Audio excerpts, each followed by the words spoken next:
어, 저 소개받은 최윤섭이라고 하고요. 그 작년에도 사실 이 수업에 인트로 강의로 처음 했었는데 아마 그 사실 인트로 강의라서 되게 마음이 편한 것 같아요. 이제 복잡한 뭐 딥러닝 이런 이론들 나중에 수업하실 거고 조금 이제 전반적인 이 분야가 어떻게 돌아가느냐 이런 것들 이제 인트로를 해드리는 역할이 제 역할인 것 같은데 아마 이제 뭐 딥러닝 같은 거 혹은 뭐 그 되게 고차원적인 인공지능 이론 다 아시면 사실 이 수업을 안 들으실 테고 이제 차차 배워가신다는 입장에서 이제 그 전에 이제 이 분야가 지금 어떻게 돌아가고 있느냐 그런 것들을 한번 제가 1시간 반 정도 얘기를 해드리도록 하겠습니다.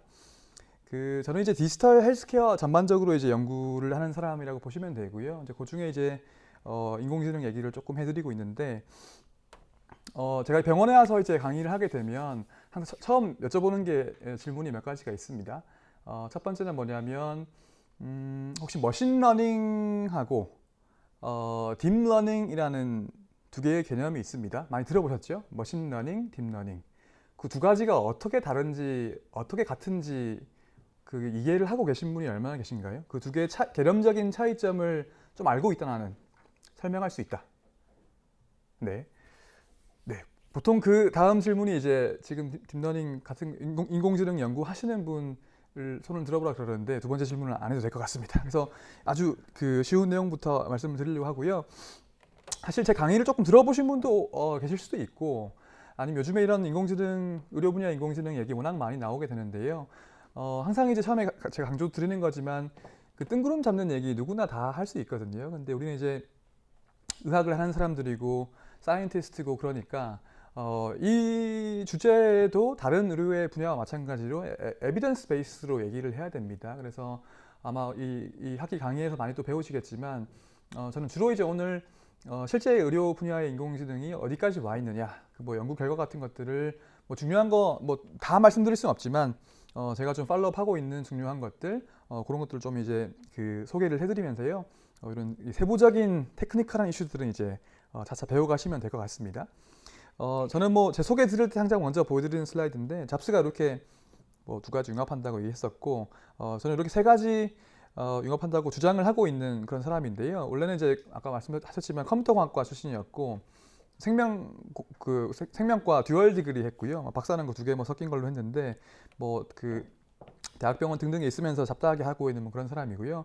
사실 뭐 제 블로그에 글도 여러 가지 많이 쓰고 있고 또 의료 인공지능 분야에는 책도 한 권 뭐 사실 벌써 1년이 넘었는데 한 권 내가지고 이런 얘기를 좀 드리고 있기도 합니다. 그래서 이게 시간이 벌써 1년 넘게 지나가지고 꽤 그 요 책 보시면 아웃 오브 데이트 된 내용도 사실 있는데 하여튼 오늘도 요 책 내용의 얼개 구조를 바탕으로 해서 설명을 좀 드리려고 합니다. 제가 이제 그 오늘 1시간 반 정도면 꽤 사실 여러 가지 얘기를 좀 해드릴 수 있는데 이제 보통 그 3부로 제가 얘기를 해드립니다. 그래서 첫 번째는 지금 그러니까 우리가 인공지능 뭐 하입도 많고 되게 뭐라 그럴까요? 그 과도한 두려움이나 과도한 기대 같은 것들이 많이 있는데 지금 우리가 어떤 질문을 던져야 할지가 되게 중요합니다. 의료 분야에서 우리가 어떤 방향으로 접근을 할 것인가 그런 얘기를 일부에서 좀 해드리도록 하고요. 2부에서는 이제 그 오늘 메인 주제가 2부인데 아까 말씀드렸듯이 지금 의료 분야의 인공지능이 어디까지 와 있느냐 주로 연구 리뷰 해드린다고 보시면 됩니다. 그래서 뭐 아주 깊이 모든 논문을 다 파고들 수는 없지만 그런 어떤 거 있는지 좀 보시다가 나중에 좀 돌아가셔가지고 재밌는 거 있으시면 또 살펴보시고 그러시면 될 것 같고요. 3부는 제가 조금 커버하고 넘어갈 것 같은데 이런 2부 때문에 파생되는 이슈들이 여러 가지가 있습니다.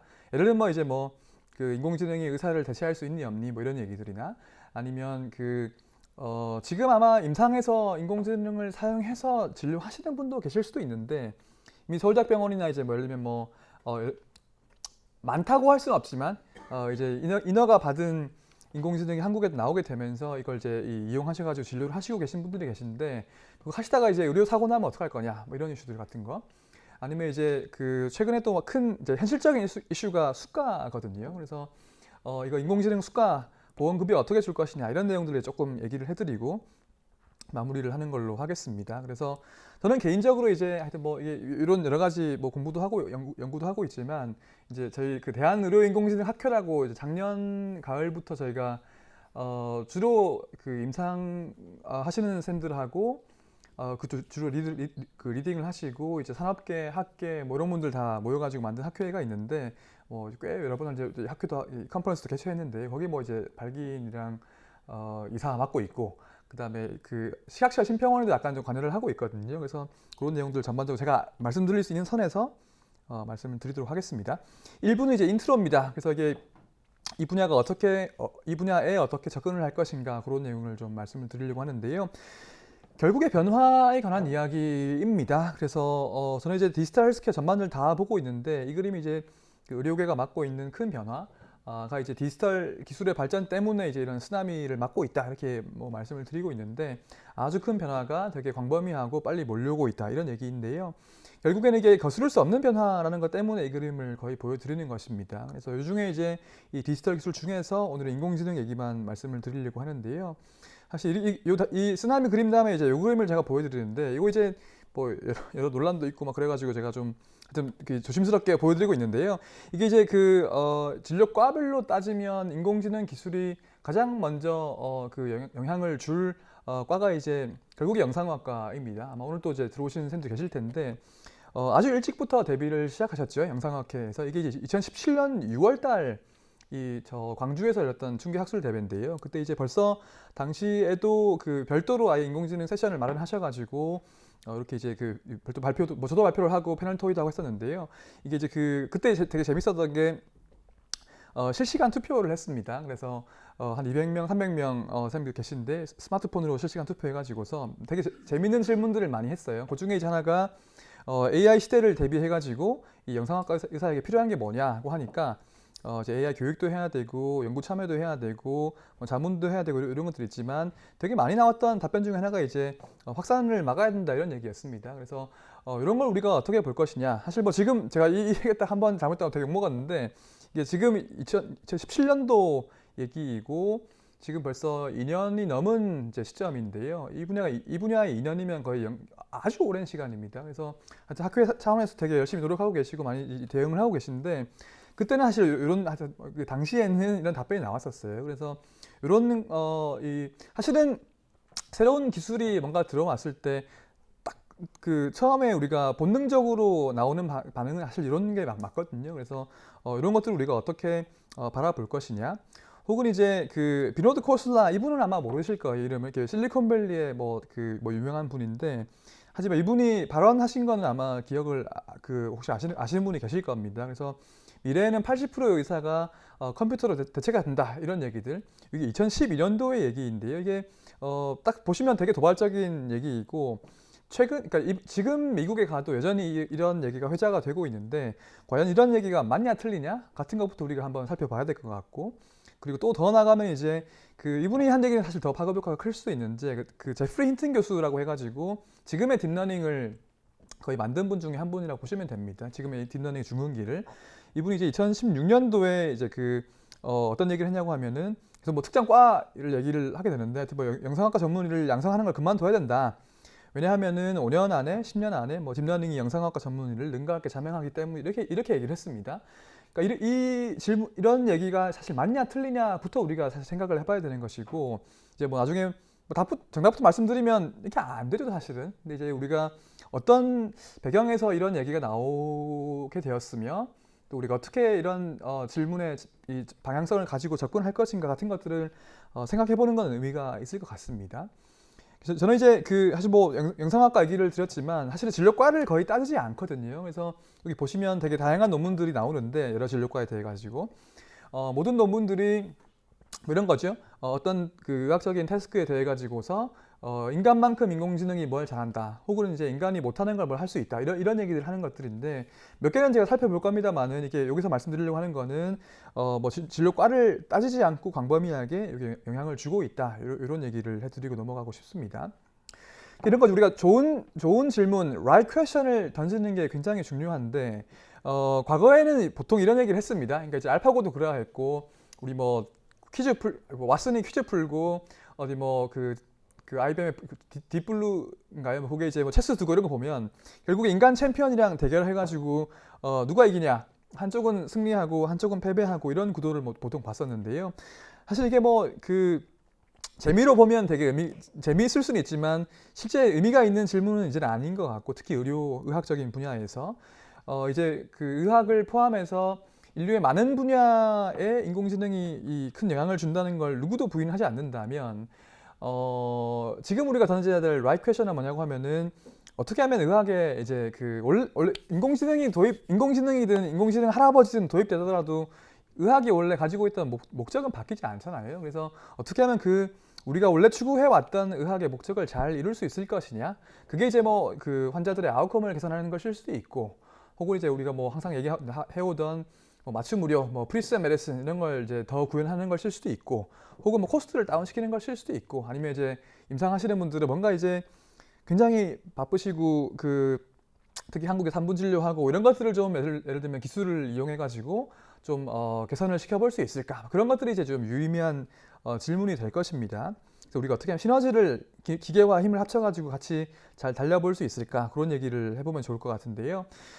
그런 시너지가 있을 수 있다는 그림은 이제 이런 걸로 보통 보여드립니다. 이게 IBM의 그림인데요. 여기 위쪽에 있는 게 인간이 가지는 강점이고 아래쪽에 있는 게 인공지능이 가지는 강점인데 서로 다르다는 그런 얘기인데요.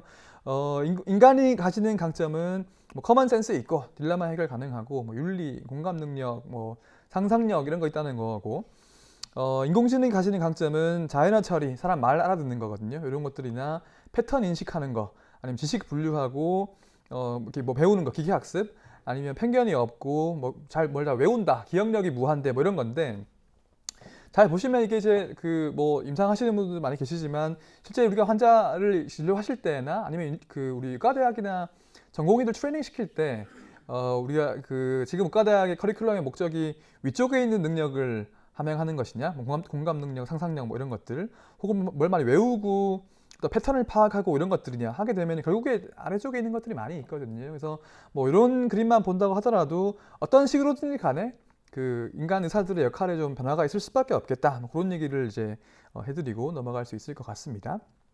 여기 이제 인트로였고, 그래서 우리가 어떻게 하면 더 나은 의료를 만들어 가볼 것인가. 사실 그게 이제 지금 나중에 거의 마지막에 말씀드린 수가 문제랑 좀 관련되거든요. 이게 뭐가 더 나은 의료이냐, 인공지능이 어떻게 효용을 어떤 걸로 우리가 평가할 거냐, 뭐 그런 얘기인데요. 나중에 말씀드릴 거고, 2부로 넘어가서 지금 의료 인공지능이 어디까지 와 있느냐, 그 얘기를 조금 드리도록 하겠습니다. 거의 2부 내용이 오늘 말씀드릴 거의 대부분의 내용인데요. 저는 아주 러프하지만 세 가지 유형으로 나눠가지고 말씀을 드립니다. 모두가 여기 포함되는 건 아닌데요. 뭐 신약 개발하는 것도 있고 등등이 많이 있는데, 하여튼 뭐 병원에서 활용하는 인공지능은 크게 3가지 정도로 이렇게 보면 될 것 같습니다. 첫 번째가 복잡한 의료 데이터를 분석해가지고 어떤 클리니컬 인사이트를 도출하는 뭐 그런 것인데, 여기 복잡한이라고 하는 게 되게 함축적인 의미이지요. 여기 이제 주로 EMR 데이터, 진료 기록인 경우가 많고, 아니면 뭐 심평원이나 보험사에 들어있는 클레임 데이터, 청구 데이터 같은 거일 수도 있고, 아니면 임상시험 할 때 클리니컬 트라이얼 데이터라든지, 혹은 유전 정보 뭐 이런 것도 다 포함됩니다. 그거 이제 분석해가지고 어떤 인사이트를 도출하는 거, 이게 첫 번째이고요. 두 번째가 요즘에 가장 핫한 분야죠.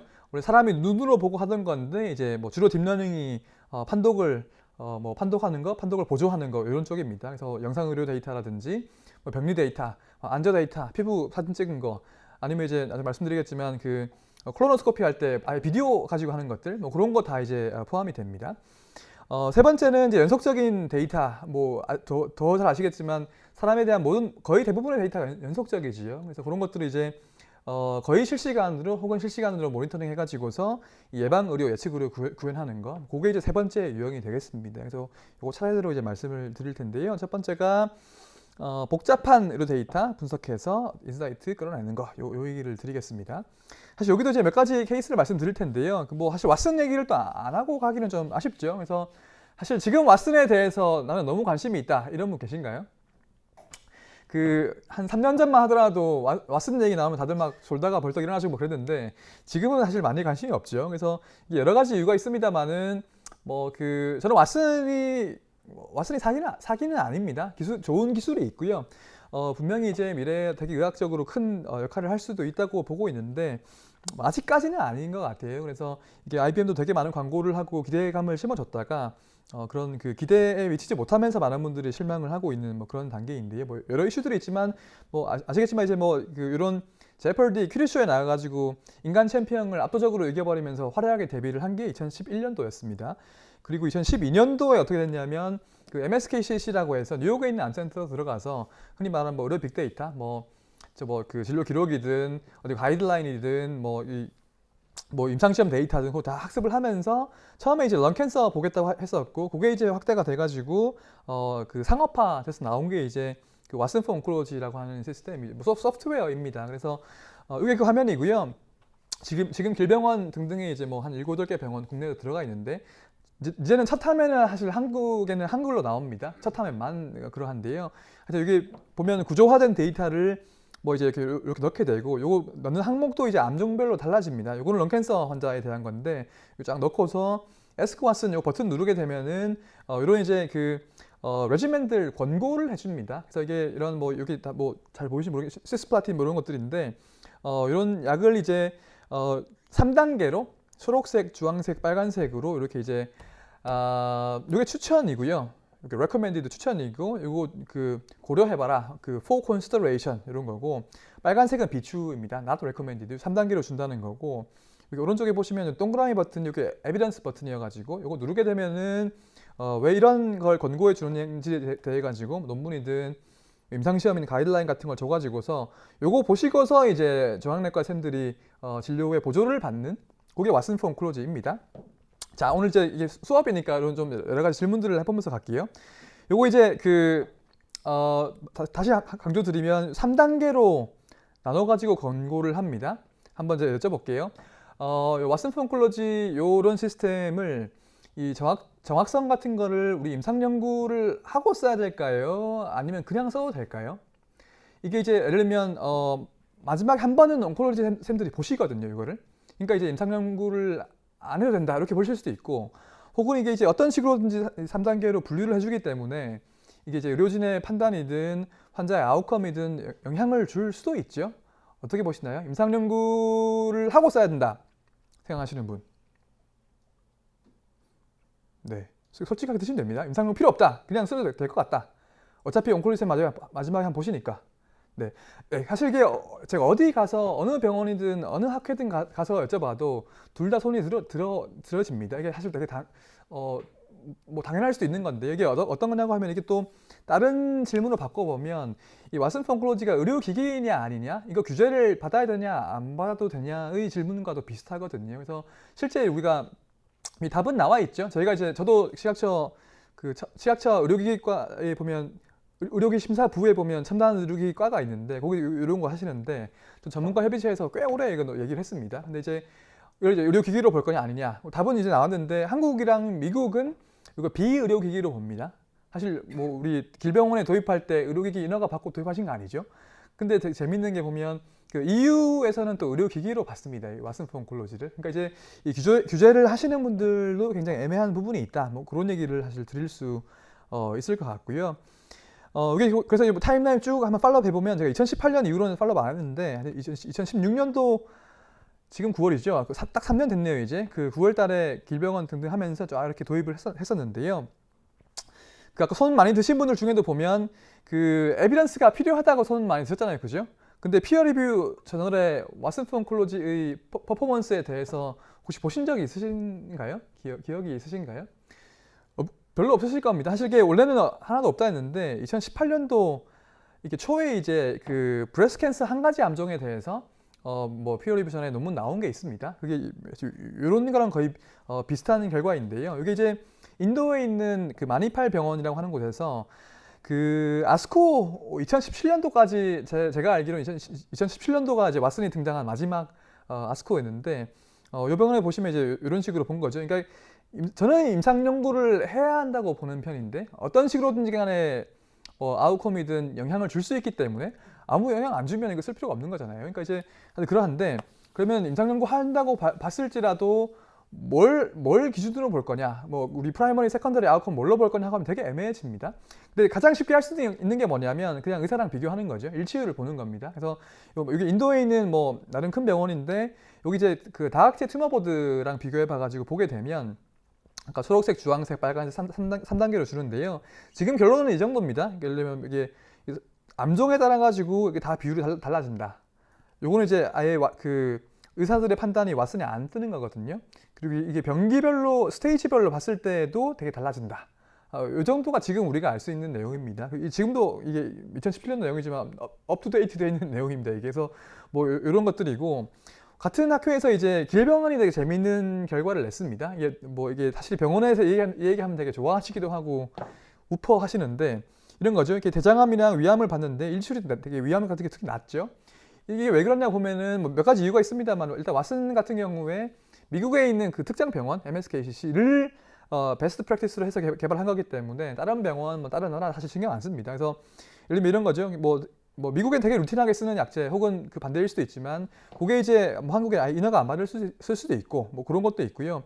특히 이거 보시면 왓슨은 국내는 우리가 그 진료하실 때 우리 그 심평의학을 하셔야 되지 않습니까? 그래서 우리는 심평원을 신경 안 쓸 수가 없는데 왓슨이 권고하는 거 그냥 막 쓰다가는 이제 이거 삭감당한다 그런 얘기거든요. 그래서 이게 사실 굉장히 현실적이고 국내는 고려하지 않을 수 없는 얘기여서 뭐 이런 게 이제 우리가 또 그 한 가지 현실적인 변수로 들어가게 됩니다. 그래서 잠정적인 결론을 보면 뭐 아까 보여드렸지만 일치율이라고 하는 걸 기준으로 봤을 때에도 이게 암종별로, 병기별로, 뭐 국가별로 다를 수 있다. 뭐 이런 얘기들이고, 사실 시간의 흐름은 어떤 거냐고 하면은 이제 여기 뭐 자세히 말씀 안 드렸지만 왓슨 같은 경우에는 그 IBM이 주장하는 왓슨의 장점이 뭐냐? 논문이 너무 많이 나오기 때문에 인간이 다 읽기는 불가능하고, 그러니까 왓슨이 대신 이제 읽어줘가지고 되게 최신 지견을 준다. 간단하게 버튼 하나만 클릭하면.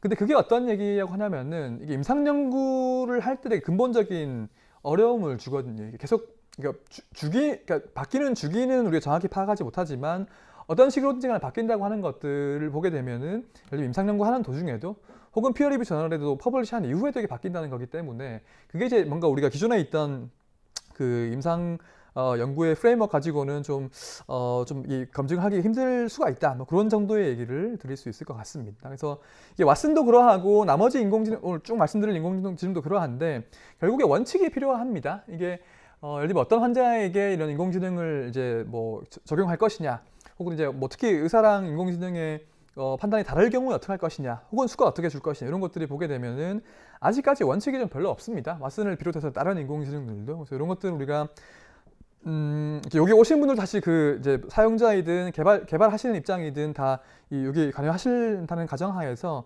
같이 이제 이런 답들을 이제 만들어 가야 되는 그런 시점이라고 보시면 되겠습니다. 이게 왓슨이었고요. 아니면 이런 것도 또 다른 첫 번째 유형의 인공지능인데, 이거는 그 영국에 있는 EMR 데이터 뭐 40만 명 가지고 한 건데요. 레트로스펙티브하게 봐가지고서 10년 안에 그 카디오바스쿨러 이벤트가 나타날 것이냐 뭐 이런 거 본 건데요. 근데 재밌는 게 뭐냐고 하면은 이게 이제 요거는 그냥 리스크 팩터를 뽑아 본 건데, 이게 이제 기존에 그 의료계에 쓰고 계신 뭐 그 학회에서 나왔던 남성 여성 탑10 리스크 팩터이고요.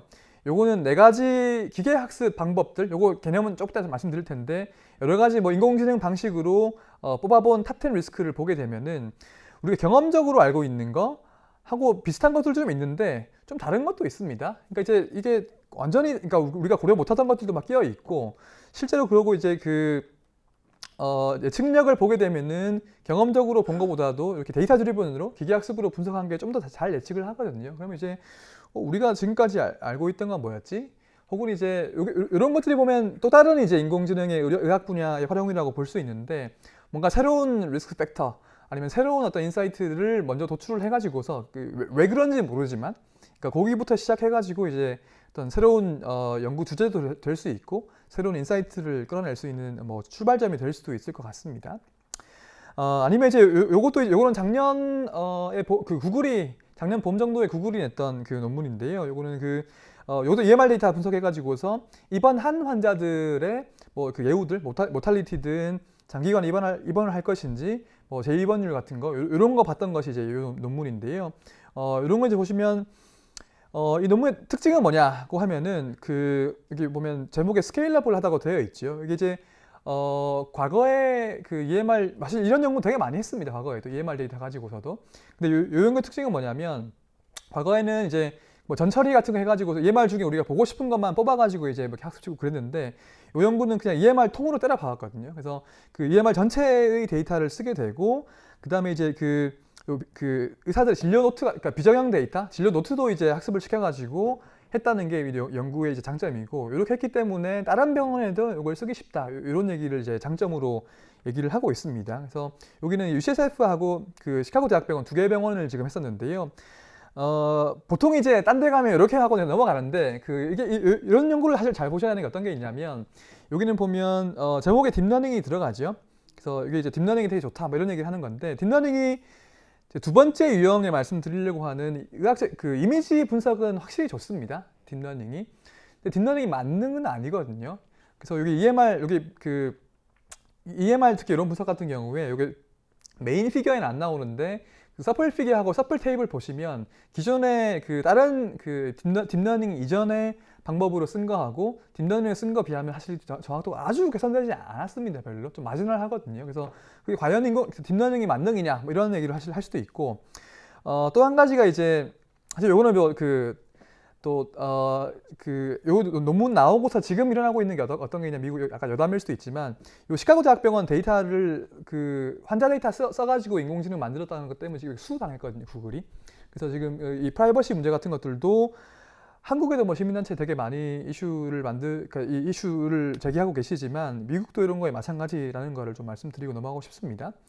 딥러닝이 일단 뭐 딥러닝 말씀드리면 그 장점도 되게 많이 있지만 단점 중에 하나가 블랙박스라는 거거든요. 이게 잘 워킹하지만 왜 잘 워킹하는지를 잘 모르는 경우가 많이 있습니다. 그래서 이런 연구 어떻게 했냐고 하면은 EMR 데이터에서 어떤 문구, 어떤 표현을 더 중점적으로 딥러닝이 보고서 결론을 내렸느냐, 이거를 이제 판단했다는 건데, 이게 예를 들면 이게 그 전이성 유방암 환자의 이게 모탈리티를 잘 예측했는데, 잘 맞췄는데, 실제 유의미한 걸 보고 맞췄느냐를 보기 위해 가지고 요 빨간색들이 보면 웨이트를 많이 준 것들이거든요. 그래서 이런 것들 실제 모탈리티와 관계되는 것들을 잘 보고 맞추는구나. 이런 것들이 이제 까지 봤던 논문이 되겠습니다. 그래서 나중에 잠깐 말씀드리겠지만 이게 그 딥러닝의 가장 큰 단점이 이제 블랙박스라는 거고 워킹을 잘 하는데 왜 워킹을 잘 하는지 모른다는 거고요. 그게 이제 설명 가능성, explainability 이렇게 얘기를 합니다만은 아주 그런 게 딥러닝에서 되게 중요한 이슈들입니다. 아마 이제 수업을 하실 텐데 아주 그런 것들을 아니면 요게 첫 번째 유형의 마지막 이제 그 논문인데요. 요거는 그 중국의 연구입니다. 중국에 있는 데이터를 그 샌디에고에 있는 스크립스 연구소에서 했던 연구인데 이게 제가 올해 초에 미국에 가가지고 보고서 제가 약간 여러 가지 느낀 바가 있어서 항상 말씀드리는데요.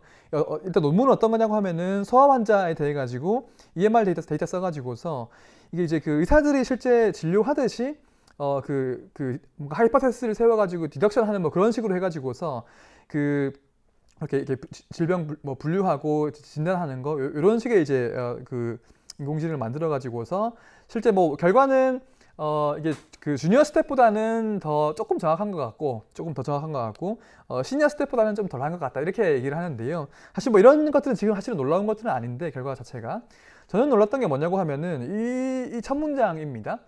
이거 이제 그 소아 환자 그 학습을 시켰는데 그 130만 명의 데이터를 쓰고 그 다음에 데이터 포인트를 보게 되면 100 밀리언 개를 썼거든요.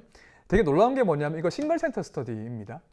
그러니까 이제 이게 사실 그 소아과쌤 혹시 계신가요? 그 세브란스에는 몇 명이나 될까요? EMR 까보면요. 한 10만 명대 나올까요? 이게 이제 사실 뭐 제가 그게 궁금한 부분이기도 한데 그러니까 이제 인공지능 뭐 우리가 딥러닝이든 뭐든지 간에 학습시키려고 하면 데이터의 질도 중요한데 사실 양도 중요하거든요. 그래서 이게 자릿수가 몇 개 지금 한국이랑 다른 것처럼 보여서 이게 이제 그만큼 이게 데이터의 개수부터 한국이랑 미국이랑 다르구나. 막 그런 그러니까 한국이랑 중국이랑 다르구나.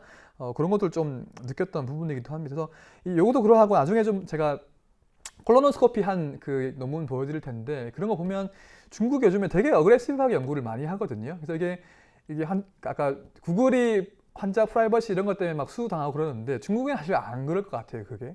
그래서 이게 데이터를 막 그 되게 마구잡이로 대량을 쓸 수 있고 이걸 막 RCT를 막 하고 이러기 때문에 그런 거적인 기술 발전을만 본다면은 되게 뭔가 위력적일 수도 있다고 해야 되나요? 이제 그렇게 이제 보여집니다. 그래서 사실 뭐 중국은 우리가 양가 감정이 드는데 중국보다 우리가 못하다고 별로 인정하고 싶지 않죠. 근데 연구 결과를 보면 사실 또 그렇지 않습니다. 그래서 이런 것도 잘 보시면 좋을 것 같고요. 이게 첫 번째 유형의 인공지능이었습니다. 두 번째가 이제 그 요즘에 가장 메이저하는 것들을 보여드릴 텐데 주로 딥러닝을 통해 가지고서 눈으로 보고 원래 판독하시던 거, 영상으로 데이터든 병리든 이런 것들을 하는 것들을 좀 말씀을 드릴게요.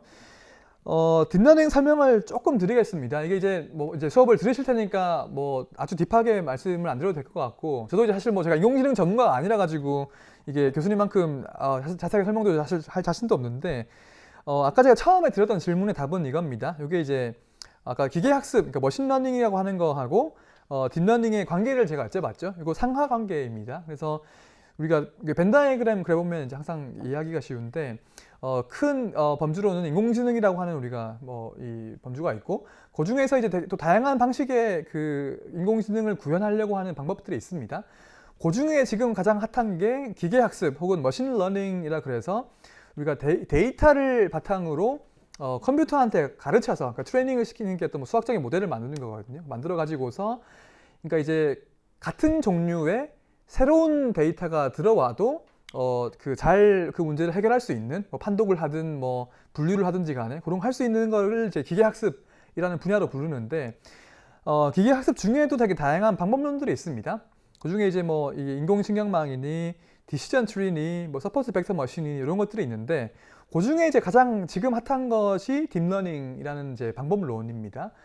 그래서 이제 그 기계학습의 일부로 딥러닝이라고 보시면 되고 딥러닝 중에도 또 다양한 방법들이 있습니다. 그 중에 이제 뭐 CNN, RNN 이렇게 부르는데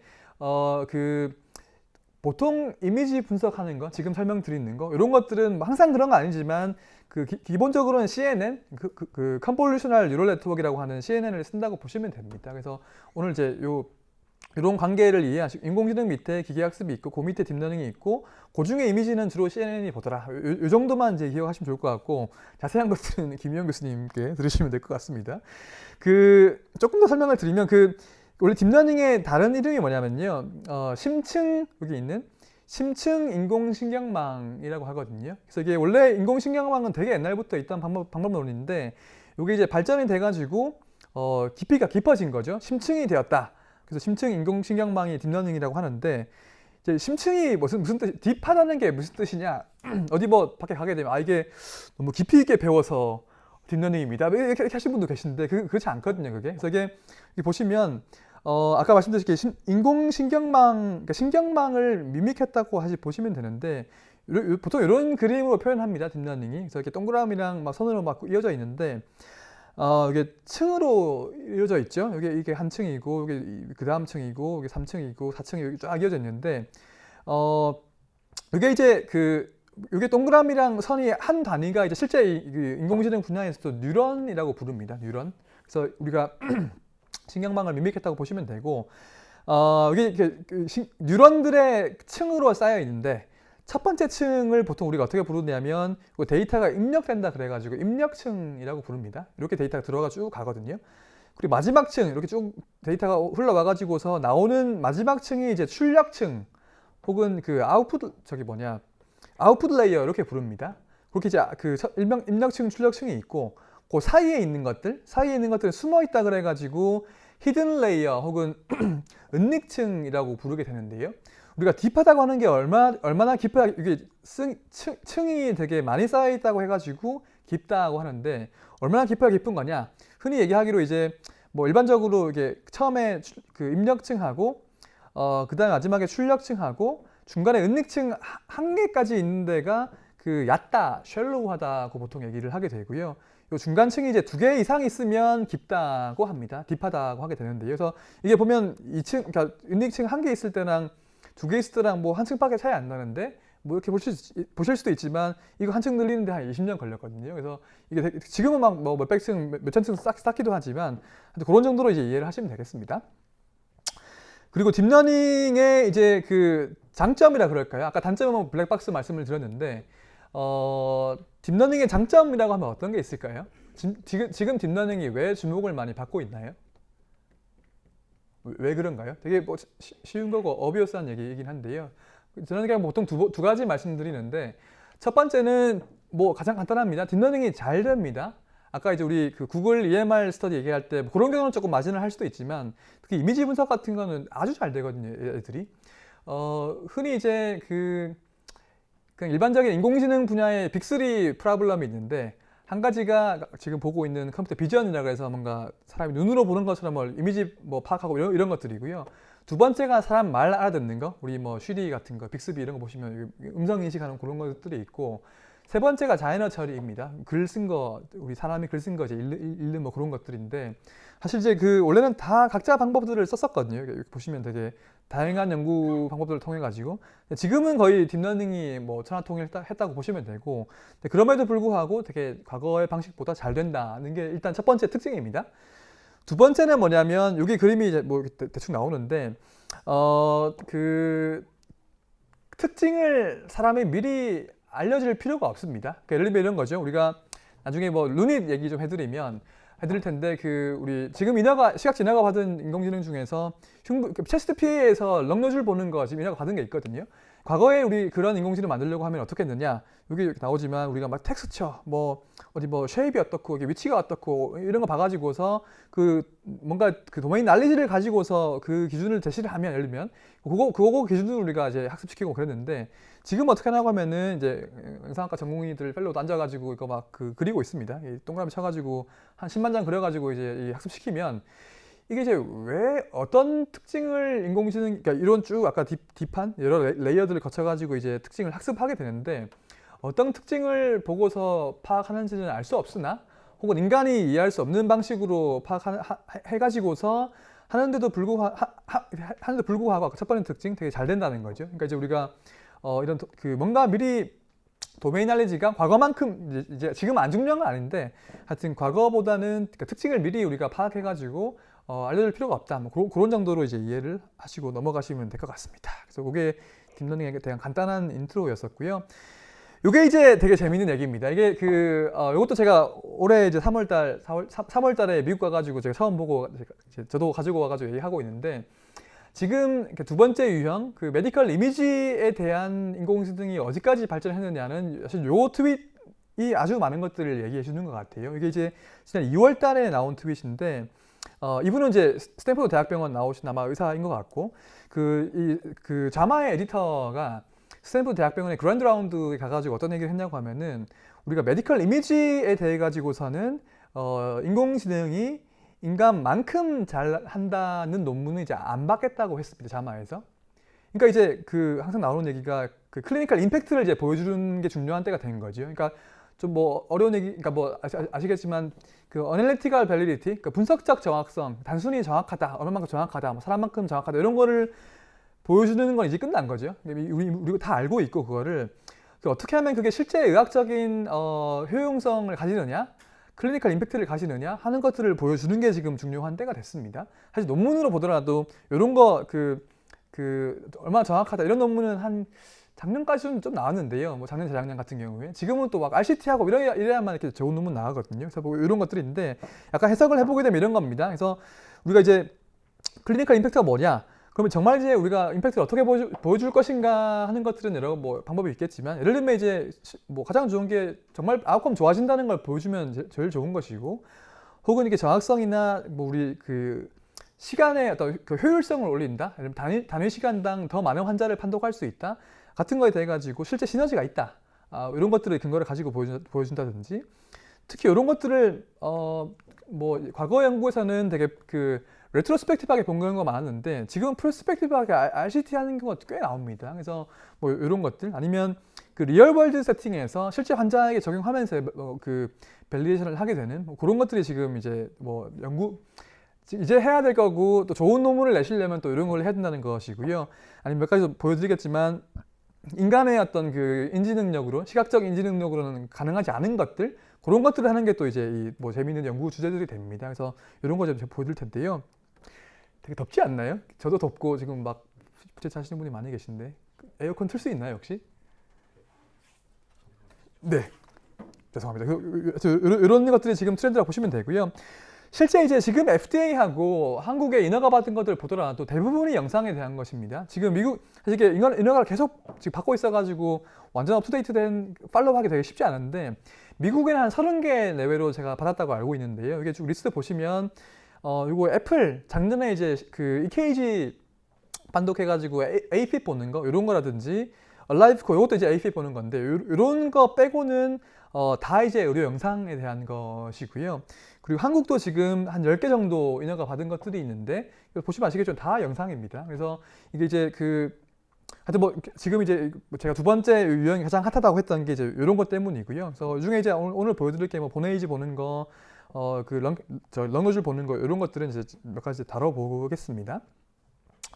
그리고 혹시 이 분야를 관심이 있으시면 뭐 제가 오늘 몇 가지 말씀을 드리긴 하겠지만은 되게 좋은 논문이 여기 있습니다. 이게 이제 올해 1월 달인가 2월 달에 그때 이제 네이처 메디슨이 거의 한호 자체가 인공지능 특집이었는데 뭐 되게 재밌는 리뷰 페이퍼가 많이 나왔었거든요. 그 중에 하나가 이제 혹시 이름 아시는 분도 계시겠지만 에릭 토펄 박사님이 쓰신 그 리뷰 페이퍼인데 하이 퍼포먼스 메디슨이라는 게 있습니다. 이것도 보시면 하여튼 이런 논문에다가 테이블 1에 되게 뭐 좋은 논문들 쫙 정리해 놓으셨거든요. 그래서 사실 벌써 지난 1월, 2월 시점에 논문이어가지고 좀 더 좋은 논문 몇 가지 나온 것들도 있지만 아무튼 이런 테이블 보시면서 이제 한 출발점으로 삼아보시는 것도 좋을 것 같습니다. 몇 가지 제가 커버를 해드릴 거고요.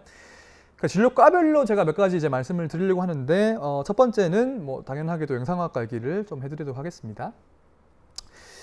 국내에서 사실 뭐 영상학과 관련 얘기들도 되게 뭐 연구 결과 좋은 거 많이 있고 이 글로벌리 보자면 엄청 많은데요. 그 중에 이제 국내에서 잘 하고 있는 특히 인허가 받은 두 가지 제가 보여드리고 넘어가려고 합니다. 첫 번째는 뷰노라고 하는 스타트업하고 그다음에 이제 데이터는 서울 아산병원 데이터를 학습시켰던 것이고 그다음에 이제 뭐 인허가 받을 때는 아산이랑 고대 안암병원에서 이제 임상 연구하신 건데 보네이지 판독하는 겁니다. 이게 어떤 문제는 다 잘 아실 거고요. 이거 이제 막 그냥 쌤들이 그냥 하시기에 귀찮은 거, 시간 많이 걸리는 거 이런 것들이 이제 해가지고 딥러닝 수백스를 판독해가지고서 탑3로 보네이지 판독해주고 거기 맞는 이미지 표준 이미지 띄워줍니다. 요거 보시고서 이제 판독을 하는 뭐 그런 것들이 이게 이제 국내에서 최초로 시각처 인공지능 의료기기로 딥러닝 기반의 의료기기로는 최초로 인허가 받은 게 요 사례입니다. 그래서 작년 5월달에 벌써 1년 넘었죠. 작년 5월달에 받은 게 이거인데요. 논문은 이러합니다. 이 논문으로 이제 인허가 받은 건 아닌데, 하여튼 그 전에 연구하신 거 보게 되면은 200명 환자를 그러니까 인공지능 개발해서 200명한테 테스트 해본 것이고요. 정답은 어떻게 했느냐? 보통 이게 정답을 매기는 방식들이 여러 가지가 있는데, 그 중에 하나가 어떤 거냐면 일단 한 2명 이상의 전문의가 협의를 하는 거죠. 그리고 이제 2명이나 혹은 몇 명 사이 협의가 안 되면 더 연차 많으신 분이 오셔가지고 결론을 내려주는 뭐 그런 식으로 하는 게 여기 쓰는 방법인데 많이 쓰는 방법입니다. 여기 만든 인공지능을 어떻게 평가했느냐? 의사 두 명하고만 했습니다. 논문에서는 의사 A는 누구냐면 소양산 세부 전공하신 영상학과 이렇게 펠로우 쌤이고요, 한마디로. 그래서 소양산 세부 전공하신 분이시고 B는 누구냐면 전공이 2년차입니다.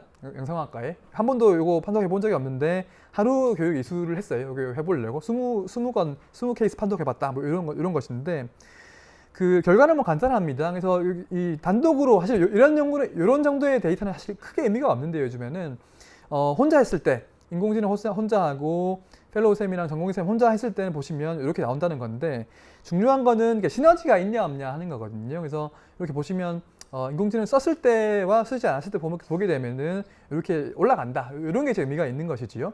그리고 뭐 이게 뭐 한 명 한 거긴 두 명밖에 안 한 겁니다만은 예를 들면 전공의가 하게 되면은 올라가는데 인공지능을 보조를 받아도 이제 펠로우 혼자 한 것보다 못하죠. 사실 뭐 누가 쓰는 것도 중요하다. 이런 걸 얘기를 뭐 할 수도 있을 것 같고요. 또 한 가지가 이제 전체 총 판독 시간에 시너지가 있다. 뭐 이런 얘기인데 총 200명 판독했을 때 펠로우 쌤이랑 전공의 쌤 모두가 이제 이렇게 시간을 아낄 수 있다. 단위 시간당 더 많은 환자를 판독할 수 있다. 이런 얘기를 해드리고 있는 것인데요. 이게 나중에 제가 다시 말씀드리겠지만 한번 여쭤볼까요? 요거 수가 줄 수 있을까요? 없을까요? 요 정도의 그 효용 가지고서 우리가 병원에서 환자를 우리가 이런 것 때문에 더 많이 볼 수 있다. 같은 시간 가지고서 이런 거 이제 예를 들면 수가를 줄까 말까. 요게 이제 지금 심평원이 고민하고 있는 그런 거예요. 그래서 나중에 말씀 또 드리고요. 요 논문은 이제 루넷이라고 하는 스타트업이 서울대학병원 그 영상학과 그 박창민 교수님 팀이랑 해가지고 일단 되게 좋은 논문인데 어떤 식이냐면 그 이게 작년 이제 가을 논문이고요. 체스트PA 4만 장을 13명의 영상학과 전문의들이 판독해가지고 정답을 매기고 이렇게 이제 여러 병원에서 그 미국에 있는 병원까지 이제 엑스터널 밸리데이션까지 했던 그런 연구입니다. 뭘 봤냐고 하면은 크게 두 가지 문제를 봤어요. 그 체스트PA 럭너주를 이제 있냐 없냐 거기 그 사진에서 그리고 어디에 있냐 그 두 가지 문제를 했는데 주로 논문이 본 거 어떤 거냐고 하면 아까 계속 말씀드린 건 시너지 있냐 없냐인데요. 그래서 의사 혼자 했을 때 하고 그다음에 인공지능의 보조를 받아가지고 했을 때 이제 유의미한 차이가 있느냐 그걸 본 겁니다. 재밌는 게 여러 종류의 여러 레벨의 의사들이랑 비교를 했는데요. 일단 이런 거죠. 그래서 이런 힙맵으로 알려주게 되면 이런 걸 보조 받고 보는 거하고 그냥 이런 보조 없이 보는 게 정말 그 노즐을 디텍션하는 차이가 있느냐 하는 걸 본 것인데요. 요 그림은 이제 그 논문에 들어가진 않았지만 중요한 것 같아가지고 제가 이제 보여드리는데 박창민 교수님 슬라이드 제가 가져온 겁니다. 이게 이제 있냐 없냐 어디 있냐 하는 것인데 ROC 커브를 읽으실 줄은 아시죠? 이게 이제 그러니까 한마디로 그러니까 뭐 센시티비티, 스페시피티 둘 다 보는 건데 컷오프를 바꿔가면서 이렇게 쭉 이렇게 선을 그리는 겁니다. 그래서 이게 왼쪽 위로 갈수록 좋은 거라고 보시면 되고요. 뭐 우리가 뭐 기초 배우시겠지만 이게 이제 ROC 커브이고 요 밑에 있는 요 말로 빨간 선에 요 아래쪽에 있는 면적을 가지고서 우리가 이게 AUC 뭐 값이라고 하는데 그 AUC 값을 되게 중요하게 봅니다. 일반적으로. 그래서 이게 이제 AUC가 1이면 완전히 붙어가지고 1이면 뭐 그 데이터 셋에 돼 가지고 완벽한 것이고 이게 이제 이게 1에 가까울수록 좋은 것이 한마디로 고로 한다고 보시면 되고요.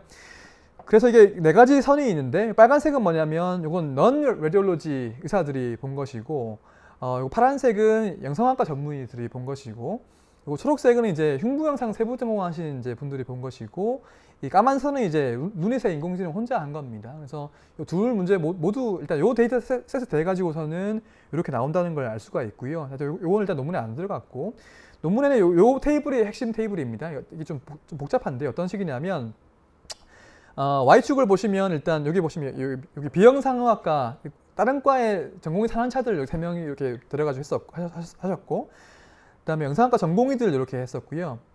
영상학과 전문의들 이렇게 하시고 흉부영상 세부 전공하신 분들 이렇게 하셔가지고서 요 칼럼하고 요 칼럼에 이제 유의미한 차이가 있느냐 p-밸류를 봐가지고 그래서 의사 혼자 한 거하고 인공지능이 보조를 받았을 때 한 게 더 유의미하게 좋아지느냐 그런 걸 봤다고 보시면 되고요. 요 두 칼럼 이거 있냐 없냐 어디 있냐 이렇게 본 겁니다. 뭐 결론은 뭐 당연하다고 할 수도 있는데 하여튼 뭐 인공지능을 보조받게 되면은 이 두 문제 모두에서 이렇게 개선이 됩니다. 그래서 많은 경우에 통계적으로 유의미하게 개선이 되게 되고요. 그리고 좀 재밌는 게 뭐냐면 여기서 안 나오는 게 한 가지 있습니다. 어떤 게 안 나오나요? 이게 논문에서 뭐 특히 강조를 안 하고 본문에는 나오는데 테이블에 안 나오는데요. 어떤 게 안 나오죠? 인공지능 혼자 한 게 안 나옵니다. 그죠? 그래서 보시면 여기 제가 써왔는데 여기 인공지능 혼자 한 게 이 정도의 이제 정확성을 퍼포먼스를 보여주고 있는데 여기 제가 테두리를 친 게 뭐냐면 까만색 테두리는 이제 이렇게 인공지능하고 의사 힘을 합친 게 인공지능보다 못한 걸 제가 까만색으로 친 거고요. 아주 뭐 이게 핑크색이 둘이 힘을 합치면 더 나은 건데 대부분의 경우에 인공지능 혼자 한 게 더 잘합니다. 일단 이 데이터셋, 이 세팅에서는 그래서 뭐 이것만으로 뭐 누가 더 낫다 뭐 이렇게 하긴 힘들지만 하여튼 이런 제한적인 상황에서 이런 데이터 나올 정도로 많은 발전이 있었다. 뭐 그런 정도로 이해를 하시고 넘어가시면 될 것 같습니다. 이게 이제 영상학과 얘기였고요. 그 다음에 이제 안과 얘기를 조금 해드릴 텐데 사실 안저 데이터 가지고 DR 판독하는 것이 그러니까 나중에 나올 병리 데이터, 병리과처럼 또 아주 큰 막 연구 결과 막 나오는 것 같지 않습니다만은 조금 이제 몇 가지 말씀드릴 게 있어가지고 가지고 왔는데요. 아마 뭐 이런 뭐 다들 다 아실 테고 DR이 뭔지는 그리고 아까 너네들도 계시니까 이게 당뇨병 합병증으로 실명하는 큰 원인이 이제 이런 질병인데 원래 눈의 안쪽 사진 찍어가지고 이제 이 원래 아까쌤들이 그 눈으로 보시고 판독하는 게 이제 이런 정도인데 요것도 보시면 이런 거 왜 필요하냐? 이런 것 때문에 이제 인공지능이 필요하다고 보통 얘기를 합니다. 이게 어떤 거냐면 여기 DR 환자에 대해 가지고서 한 명의 환자를 그 여러 명의 안과 전문의들이 이렇게 중증도를 판독해 보게 되면 뭐 되게 많이 일치하는 환자도 있습니다만 이런 걸 보시게 되면 되게 헤테로지니어스하게 판독이 나옵니다. 그러니까 이런 걸 보게 되면 우리가 뭐 이게 의사의 실력의 차이일 수도 있고 혹은 뭐 경험의 차이일 수도 있고 그날 컨디션의 차이일 수도 있는데 인공지능의 보조를 받으면 좀 낫지 않을까 이런 얘기를 해볼 수가 있는 것이지요. 이런 것 때문에 이제 사실 이 논문이 뭐 약간 옛날 논문이지만 뭐 랜드마크 페이퍼 중에 하나인데요. 자마의 2016년도 11월 달인가 실렸던 그런 논문인데 이 논문 누가 썼는지 혹시 다들 아시죠? 그죠? 이게 그 자마의 오리지널 페이퍼로 딥러닝으로 만든 인공지능이 그 안과 전문의보다 DR 판독을 더 잘한다 그 내용이거든요. 이거 논문 누가 썼나요?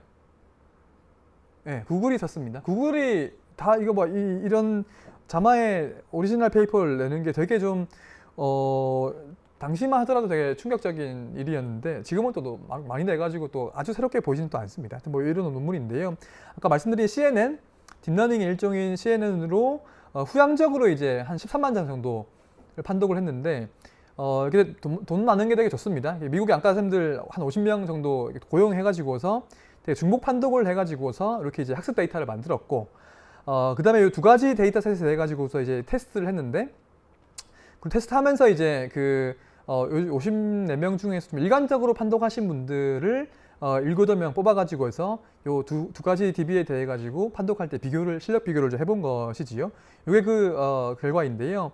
이게 두 가지 데이터셋에 대해 가지고 검증한 겁니다. 아까 말씀드린 ROC 커브이고요. 이게 색깔 점이 보시면 개별 안과 전문의들입니다. 그래서 선 위에 있으면 구글의 딥러닝보다 좀 나은 분, 밑에 있으면 딥러닝 약간 못하는 분, 뭐 이런 뭐 그렇게 보시면 되는데 이게 F-스코어라고 해가지고 이게 종합적으로 보는 게 뭐 수치가 있거든요. 그래서 이런 거 보게 되면은 이제 안과 전문의보다도 구글의 딥러닝이 좀 더 낫더라. 뭐 그런 얘기를 해주는 게 이게 2016년도 결과입니다. 그래서 되게 옛날 논문이고 이거는 이 얘기를 제가 해드리는 게 뭐냐고 하면은 요거는 그 다음 논문인데요. 2018년도 나왔던 논문인데 이거는 뭐 사실 이 논문 그 내용은 별로 중요하지 않은데 이게 뭐 그레이딩을 어떻게 할 거냐. 아까 제가 이제 정답 매기는 거 어떻게 하나 막 그런 거 말씀드렸잖아요. 몇 가지 뭐 그런 것들이 이제 막 방법론적인 것들을 이제 일을 하고 있는데 그런 거보다도 우리가 이제 중요하게 볼 거는 방금 보여드린 자마 2016년보다 좀 더 업그레이드를 했습니다. 구글이. 그래서 더 좋게 뭐 더 많은 데이터 트레이닝하고 여러 가지 업데이트를 했었고 그 해상도도 높이고 막 해가지고 이렇게 만들었고 요거를 어떻게 했느냐 하면은 이제 아까 제가 이제 클리니컬 임팩트 어떻게 볼 것이냐 그 중에 하나가 그 리얼 월드에서 검증해 본다 뭐 그런 얘기를 들었는데 이게 이제 그런 거의 일종이라고 보시면 될 것 같습니다. 요거는 올해 논문인데요. 그 구글이 이제 실제 우리 현장에서 이런 그 방금 보여드린 인공지능으로 안전 판독해가지고 DR 보는 것이 효과가 있을까 뭐 그런 것을 봤던 논문인데 이게 이제 한국이나 한국에 이거 필요가 있을까요? 뭐 있을 수도 있지만 로컬에 가면 안과 전문의 있는 국가에서는 이게 상대적으로 많이 필요가 없을 텐데 예를 들면 태국 같은 나라 여기 보시면 되게 재밌는 게 뭐냐면 태국의 당뇨 환자가 그 4.5 밀리언 명이 있는데 안과 의사는 1,500명 그 망막 전문의는 200명밖에 없는데요. 그나마 또 절반은 그 수도 방콕에만 있습니다. 그 환자는 전국에 있는데 의사는 이제 대부분 수도권에 몰려 있으니까 많은 경우에 이제 이런 뭔가 이 혜택을 못 받는 정확한 진료를 못 받는 환자들이 많이 있는 거죠. 이런 곳에서 이제 이런 구글의 인공지능을 써가지고서 정말 이렇게 효과가 있을까 그런 것들을 봤던 논문이라고 보시면 되고요. 근데 재밌는 게 이게 태국이 이게 네이션와이드한 DR 스크리닝 프로그램이 원래 있는데 정부가 하고 있는 것에 거기에 들어가가지고 한 겁니다만은 재밌는 게 그대로 했어요. 원래 태국이 하는 것처럼. 그래서 13개 지역에 나눠져 있는데 그 지역 중에는 이제 그 13개 지역에 한 명씩 그 의료인들을 실제 그 지역을 판독하는 의료인들을 뽑았는데 어떤 지역은 안과 의사가 보기도 하고 또 어떤 지역은 간호사나 테크니션이 보기도 합니다. 그럼 이제 그 지역은 간호사랑 비교하고 아니면 그 다른 지역은 테크니션이랑 비교를 해가지고 구글이랑 뭐 한 것인데 뭐 결과는 뭐 크게 새로울 거 없이 아까 뭐 거의 비슷합니다만은 그 인공지능이 더 잘하고 뭐 이렇게 뭐 이런 여러 가지 뭐 모더레이터니 워스니 MPDR, 모스 MPDR, 뭐 DME까지 봐가지고 쭉 봤는데 결론은 스페시피시티는 뭐 둘 다 대부분 좋고, 그러니까 X축은 그 지역에 있는 그레이더이고 Y축은 이제 구글의 인공지능인데요. 센시티비티는 구글의 인공지능이 더 나은 것 같다. 좀 비슷한 것도 있지만 여기는 그 뭐 통계적으로 유의미하지는 않았습니다. 그래서 이런 정도로 이제 보여드린 것인데요. 그래서 이게 결과 그러니까 정확성을 본다는, 그러니까 얼마나 정확하냐 이거보다도 지금 이런 식으로 이제 리얼 월드에서 검증을 하는 식으로 지금 약간 연구 트렌드들이 계속 확대가 되고 있다. 뭐 이런 정도로 이제 보시면 될 것 같고, 그래서 이 데이터는 원래는 구글이 이제 인도랑 미국 데이터로 학습시킨 거였고, 요거를 태국에서 완전 인디펜던트한 데이터셋에 돼 가지고 이 검증해 보는 거.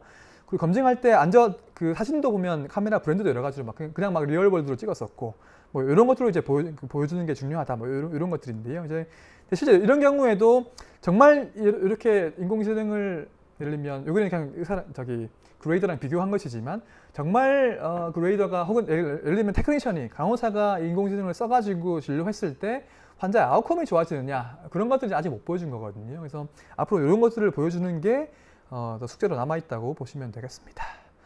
그러고 이제 요거는 이제 DR 판독인데 약간 다른 얘기입니다만은 되게 재밌고 중요해가지고 얘기를 드리는데요. 요거는 예를 들면 오늘 말씀드리는 모든 인공지능, 한국의 시각처와 미국의 FDA가 인허가한 모든 인공지능은 마지막에 한 번은 의사가 봐야 됩니다. 그러니까 보조하는 인공지능으로 인허가를 받은 건데, 요건 많은 예외입니다. 이게 이제 작년 4월 달에 FDA가 인허가한 그 IDEX DR이라고 하는 회사의 그 인공지능인데요. 이것도 DR 판독하는 것인데, 요거는 되게 예외적이게도 그 의사의 개입 없이 마지막 판독까지 얘가 내려버립니다. 그러니까 이제 되게 제한적인 상황이긴 한데요. 이게 이제 하여튼 뭐 그 카메라 브랜드도 정해져 있고, 뭐 그 환자의 상태 같은 것도 막 되게 엄밀하게 정의가 되어 있는데, 그리고 이제 컨텍스트를 보게 되면 이렇게 두 가지 중에 하나를 주는 거긴 합니다. 예를 들면 이제 마일드한 DR 이상이 있으니까 안과 전문의한테 가봐야겠다. 아니면 뭐 마일드한 DR까지는 없는 것 같으니까 이제 한 12개월 뒤에 팔로우 해보자. 뭐 이런 정도인데, 그러니까 이제 예를 들면 이런 거죠. 한국에는 1차 병원에 동네 병원 가도 안과생들 많이 계시니까 이게 필요 없는데, 미국에는 1차 병원에 안과 전문의가 안 봤을 경우에 예를 들면 이걸로 이렇게 인공지능 돌려가지고서 이렇게 레퍼해주고 이런 정도로 이제 이해를 하시면 됩니다만은, 그럼에도 불구하고 아예 의사가 개입하지 않는 거는 되게 좀 굉장히 예외적인 경우입니다. 제가 그러고 보니까 한두 달 전에 안과 학회 같은 데 가서 발표한 적이 있는데, 요거 이제 안과생들 계셨을 때 이거 이렇게 써도 된다고 보시나요? 이거 이렇게 아무리 그래도 이렇게 하면 안 된다고 보시나요? 하니까 그것도 둘 다 손이 올라가시더라고요. 그래서 그런 것도 한번, 하여튼 뭐 그 의료계에서도 많이 의견이 갈리는 것 같고요. 그래서 이런 것들이 보시면 이제 나중에 의료 사고 나면 어떻게 할 거냐, 지금 답이 없거든요. 이런 뭐 판례 같은 건 없고 그렇기 때문에 앞으로 이제 이슈가 될 수도 있다고 이제 보여집니다. 그러고요. 병리과도 이제 영상의학과만큼 굉장히 메이저한 그 어플리케이션이라고 보시면 되는데, 이런 경우들 뭐 몇 가지 얘기를 드리겠습니다. 그래서 제가 아까 6시에 시작했죠. 7시 반까지죠. 네. 그래서 뭐 이런 것도 보시면 한마디로 이런 것들 보면 병리과 전문의들도 인간이다, 이 얘기를 해드리는 건데요. 이게 2015년 자마 논문인데, 이게 되게 어떤 거냐고 하면은, 이거 브레스트 캔서 스페시멘 바이옵시 한 거 가지고서 240가지 케이스를 가지고 100명의 미국에 있는 병리과 전문의들한테 블라인드 테스트를 해본 겁니다. 그러니까 이제 이게 A가 잘 안 보이시지만 이게 비나인이고, 이게 ATPI고, 이거 DCIS고, 이게 인베이시브 카시노마거든요. 그래서 예를 들면 요 한 줄이 한 케이스인데, 병리과 쌤들이 되게 다양한 비중을 보이고 있다. 판독에 다양한 판독을 보이고 있다. 이런 걸 얘기를 하는 건데요. 이것도 정답은 경험 많으신 병리과 전문의 3명이 합의해가지고 골랐다고 제가 기억이 되는데, 여기는 흰색이 맞춘 거고, 요건 노란색이 정답, 요건 주황색이 맞추신 분들, 빨간색이 맞추신 분인데, 되게 다양하게 나오죠. 이런 경우들이. 이런 그림들이 보시면 이런 케이스들이 특히 이제 4가지 모두 나왔던 그런 케이스라고 보시면 됩니다. 그래서 결국에 우리가 뭐 병리과에서 판독 나오면 다른 과에서 딴지 못 걸죠. 근데 이제 실제 병리과 한국은 다를 수도 있겠지만 하여튼 뭐 병리과 미국의 병리과 전문의들은 이런 정도이기 때문에 결국 인간이기 때문에 인공지능의 보조가 필요하면 좋을 것 같다. 뭐 이런 얘기를 들을 수 있을 테고. 그래서 뭐 이런 연구들도 보면 아까 영상학과처럼 단순한 그 정확성은 굉장히 높습니다. 지금 보게 되면. 그래서 이런 뭐 이건 매년 하는 대회인데 이것도 그 브레스트 캔서 림프노드 메타된 거 가지고서 데이터를 이제 이게 암이 있냐 없냐 같은 거 보게 되면 여기 벌써 옛날 얘기입니다만은 1등을 하버드 팀이 했었는데요. 그리고 그러니까 병리과 선생님 혼자 한 거하고 인공지능 혼자 하게 되면 Y축의 에러율인데 아까 AUC 값을 1 빼기 AUC 한 겁니다. 그냥 그래서 인공지능 좀 나은 것 같은데 둘이 힘을 합치게 되면 훨씬 나은 것 같다. 뭐 이런 식의 보여주는 건데요. 이것도 벌써 이미 옛날 얘기고. 그리고 구글이 똑같은 데이터셋으로 해가지고 해보게 되면 좀 더 잘한다. 뭐 이런 얘기들이 이제 이거는 재작년 초 뭐 그런 결과인데요. 대부분이 보통 이렇게 얘기를 합니다. 서로 둘 다 잘하는데 다른 방식으로 잘하기 때문에 시너지가 있을 것 같다. 한 게 이제 뭐 요 당시에 얘기였었는데 이런 것들이 발전되면은 이런 얘기 되는 거죠. 아마 여기 혹시 그 정형외과 선생님들 계시면 여기 갔다 오신 분도 계실 텐데 작년에 AACR에서 플래너리 톡을 구글이 했습니다. 이것도 되게 재미있는 얘기인 건데요. 이때 나왔던 논문 중에, 그러니까 얘기 중에 어떤 게 논문으로 나왔냐면, 이 논문은 이제 작년 가을 논문인데, 아까 말씀드린 시너지, 우리가 이제 일반인들한테 가서 우리가 얘기할 때 인공지능 쓰면 의사들이 더 정확성이 좋아지겠죠? 하면 이해하시거든요. 근데 우리는 이게 에비던스가 있어야 믿으니까 정말 그 정확성이 좋아질까? 혹은 그 판독 효율도 좋아질까? 그런 것들을 우리가 에비던스 가지고 이제 보자. 뭐 이런 논문을 보시면 되는데요.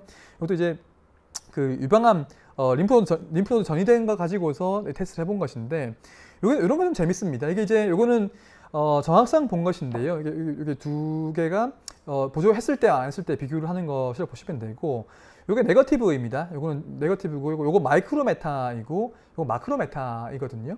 이렇게 보시면 통계적으로 유의미하게 보조 받았을 때 정확성 좋아지는 게 그 마이크로 메타만 그렇습니다. 그러니까 그 네거티브하고 마크로 메타에는 이 정확성에 유의미한 개선이 없다는 걸 우리가 알 수가 있고, 아니면 이게 이건 판독 시간인데요. Y축이 이거 한 장 읽을 때 걸리는 시간을 몇 초 걸리냐 이거 본 것이고, 요 네 가지 이제 그 X축에 보시면 요거 네거티브이고, 요거 ITC고, 요거 마이크로 메타, 요거 마크로 메타인데요. 판독 시간의 효율이 있는 것도 여기 네거티브하고 마이크로 메타에만 유의미하지 나머지는 유의미하지 않았습니다. 그러니까 이제 우리가 어떤 데이터를 어떤 종류의 데이터에 그 인공지능을 접목시키느냐에 따라 가지고서도 이게 유의미하고 유의미하지 않고 그런 것들이 갈라진다는 걸 알 수가 있고요.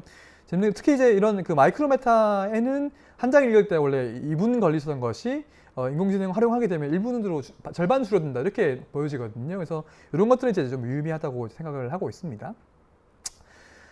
그리고 이제 아까 말씀드렸던 이런 게 이제 최근에, 그러니까 이게 정말 그 진료하실 때 의료 현장에서 유의미한지는 모르겠으나 이런 논문들이 이제 나옵니다. 이게 어떤 거냐면 아까 제가 클리니컬 임팩트 말씀드릴 때 인간의 인지 능력으로 못하던 것들을 하는 걸 보여주면 이제 좋은 논문 나가는데 이 논문이 이제 이것도 작년 이제 말 논문인데요. 어떤 거냐면 그냥 이제 그 폐암 데이터 본 거죠. 렁 아데노카시노마하고 스퀘머셀 카시노마 두 가지랑 이제 정상이라는 게 보는 건데, 그러니까 병리 인공지능이 이 논문은 크게 네 가지 보여주거든요. 첫 번째는 뭐냐면 일단 되게 정확하다.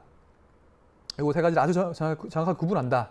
이고 두 번째는 그 정확도가 병리과 전문의만큼 높다 하는 것인데요. 이게 제가 이제 웬만하면 그림 보여드릴 텐데 이 그림 안 보여드리는 이유가 뭘까요?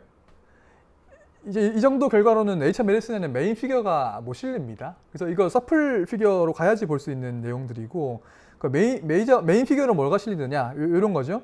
이게 프레시 프로즌이나 FFP나 바이옵시 어떤 종류의 샘플에 대해 가지고서도 인공지능이 다 잘한다. 뭐 이런 걸 이제 보여주거나, 아니면 이거는 좀 사실 이게 블랙박스 얘기를 또 안 들을 수가 없는데 이게 이제 이런 거죠. 병리과 이제 병리 슬라이드만 보더라도 유전형까지 알 수 있다. 뭐 더 나아가지고 이렇게 얼리어 프리퀀시까지도 이렇게 피밸류를 보시면 나름 잘 알 수 있다. 뭐 이렇게 보여주는 게 이제 인간이 보고서는 되게 하기 뭐 불가능한 것들인데, 이런 것들이 왜 되는지는 모르지만 인공지능은 파악을 한다. 뭐 이런 걸 보여주면 이게 이제 레디오 지노믹스라고 하는데 뭐 이런 것들이 이제 가능하다는 걸 보여준다는 게 이제 네이처 메디슨 급의 논문에 실린다는 것이고요. 또 한 가지가 요즘에 올해 들어가지고 나오는 얘기가 이런 것들인데요. 지금 이제 저는 사실 그 이뮤노테라피 잘 모르는데요. 키트루다 같은 거 면역 항암제, 그러니까 뭐 엄청 이제 산업적으로든 되게 많이 주목을 받고 있는데, 제가 알기로 큰 단점 중에 하나가 이제 결국에 바이오마커, 어떤 환자에게 이렇게 약효가 있을 거냐 없을 거냐를 예측하기 되게 힘들죠. 바이오마커도 우리가 알고 있는 바이오마커도 반응성이 아주 좋지 않기 때문에. 그래서 우리가 그게 고민인데, 병리 이런 논문, 이거는 이제 올해 초 논문인데요. 병리 이미지만 봐도 여기 보시면 원래 이제 면역 항암제 되게 중요한 바이오마커가 마이크로세틀라이트 인스테빌리티인데, 이거 하려면 원래 이제 되게 뭐 유전자 검사를 하든 이뮤노히스토 케미스트를 하든 뭐 해야 되는데, 그런 실험 필요 없이 이런 이제 병리 이미지만 보고서도 요 마이크로세틀라이트 인스테빌리티를 알 수 있다는 게 이 논문의 내용이거든요. 그래서 이게 예를 들면 이거는 이렇게 인스테이블한 거, 이건 스테이블한 거. 정확도가 이제 아주 높지 않지만 AUC가 0.84는 나옵니다. 그래서 이게 이제 왜 되는지는 잘 모르죠. 근데 됩니다, 일단은. 그러니까 이런 게 이제 보면 되게 이렇게 더 정확도가 좋아지면은 진짜 뭐 유의할 수 있을 텐데, 이런 것들이 나온다는 것이고, 이건 또 아시는 루닛의 얘기인데요. 국내에 있는 뭐 세계적인 스타트업 루닛의 얘기인데, 이런 얘기가 기사로 나왔습니다만, 이게 방금 보여드린 네이처 메디슨 논문이랑 거의 비슷한 건데요. 여기 이제 올해 아스코에서 발표한 앱스트랙트라고 보시면 되는데, 전이성 폐암에서 메타스태틱 non-small cell lung cancer에서 아마 키트루다를 말씀하시는 것 같은데, 면역 항암제의 반응성 예측을 한 건데요. 원래 우리가 알고 있는 바이오마커가 PD-L1이 있거든요. 그래서 근데 PD-L1도 반응성은 예측을 아주 높게는 하지 못합니다. 근데 이제 여기서 보시는 그냥 이미지를 인공지능으로 분석한 거, 스코어링 한 거하고 PD-L1이랑 비교한 게 요 그래프인데, 보시면 뭐 크게 두 가지를 보여줬다고 저는 이해를 했는데요. 한 가지는 뭐냐면 이게 시너지스틱 이펙트가 있다. 그래서 이게 이제 PD-L1 음성이든 양성이든 환자 중에서도 AI 점수가 높냐 낮냐를 보게 되면은 또 이렇게 음성인 경우에도 점수가 높으면 뭔가 반응을 보이는 경우가 있고, PD-L1 양성인 경우에도 AI 점수가 낮으면 이제 반응을 안 하는 경우가 되게 많다. 이런 것들을 보여주셨고요. 이게 그래프 내용이고, 또 한 가지는 이제 아예 그냥 PD-L1이랑 요 인공지능 점수 스코어링 한 거를 헤드투헤드로 1대1로 비교하더라도 이 반응성 예측률이 PD-L1보다는 이거 병리 인공지능이 높은 것 같다. 이렇게 보여주는 게 지금 결론이었거든요. 그래서 이런 것들이 지금 이제 최근에 나오고 있는, 그러니까 이제 단순히 병리 이미지 판독한다, 뭐 암이 있냐 없냐 이런 것보다도 뭔가 좀 더 한 단계 더 나아가는 것들이 나오고 있다는 정도의 트렌드를 이제 말씀을 드리고 싶습니다. 그러고요. 제가 설명 전체 드리다 보니까 이게 한 10분밖에 안 남았는데, 이게 이런 게 이제 콜로노스코피 이제 보조하는 용종 찾는 거를 보조하는 그런 인공지능인데, 이게 이제 중국의 연구입니다. 그래서 이건 작년 가을 정도의 연구인데, 어떤 거냐면 네 가지 데이터셋, A, B는 사진입니다. A는 내부 사진, B는 퍼블릭 DB 사진이고요. C는 비디오입니다. C는 비디오 클립인 짧은 영상인데 처음부터 끝까지 폴립이 나오는 거고요. 파지티브 셋이라고 볼 수 있고, D는 풀 비디오입니다. 넣을 때부터 빨 때까지 풀 영상인데 여러 명이 체크해가지고서 아예 폴립이 하나도 안 나오는 거를 이제 네거티브 셋을 가지고 해봤더니, 하여튼 뭐 결론은 보시면 이렇게 뭐 보조를 하게 되는데, 어두운 거, 파샬리 보이는 거 등등 해가지고 다 잘 된다, 뭐 이런 거를 그게 결론이고, 그리고 이미지에 대해서 잘 된다. 그리고 이거는 이제 짧은 영상, 모든 프레임에 폴립 등장하는 거, 다 폴립 하나도 안 나오는 거, 이런 거 다 잘 된다. 이런 얘기들인데, 이런 게 보시면 퍼 폴립 센시티비티가 100%입니다. 그러니까 이제 폴립이 뭔가 나오면 적어도 한 프레임은 무조건 걸린다는 거거든요. 그래서 이런 것들이 이제 레트로스펙티브하게 봤던 작년의 논문이고, 되게 이런 게 되게 인상 깊었는데, 이게 올해 2월, 3월 정도에 겉에 나온 같은 그룹이 냈던 몇 개월 만에 이 논문을 냈어요. 그래서 보게 되면은 한 1000명 모아가지고 그냥 RCT를 해버립니다, 중국에서 그냥. 이제 이게 실제 RCT를 했을 때에 폴립 찾는 거이든 아데노마 찾는 거이든 뭐 이런 거에 대해 가지고서, 그러니까 그러니까 프로스펙티브 RCT를 했는데 이 인공지능 보조했을 때랑 보조하지 않았을 때 비교해 보게 되면 유의미하게 폴립이든 아데노마든 더 많이 찾거든요. 그래서 이런 것을 한편으로 본다면은 그러면 인공지능 안 썼을 때는 뭔가를 많이 놓치고 있다는 거네. 이렇게 사실 볼 수도 있는 것이고. 그래도 찾은 거를 사실 보게 되면 대부분이 보면 되게 작은 아데노마였어요. 그럼 이제 그걸 정말 우리가 찾아가지고 이걸 제거할 필요가 있냐? 사실 그 얘기도 나오는데 하여튼 뭐 이렇게 되면 일단 그 더 많이 유의미하게 더 많은 아데노마를 뭐 폴립을 찾을 수 있다. 뭐 이런 정도로 우리가 RCT로 증명한다. 이런 것들이고 그래서 뭐 어떻게 했냐면 옆에 모니터 하나 갖다 놓고 용종으로 의심되는 게 있으면 이렇게 그 표시도 해주고 오디오 알람도 줍니다. 그럼 이제 그거 보시고서 이제 판독했던 그런 연구이고요.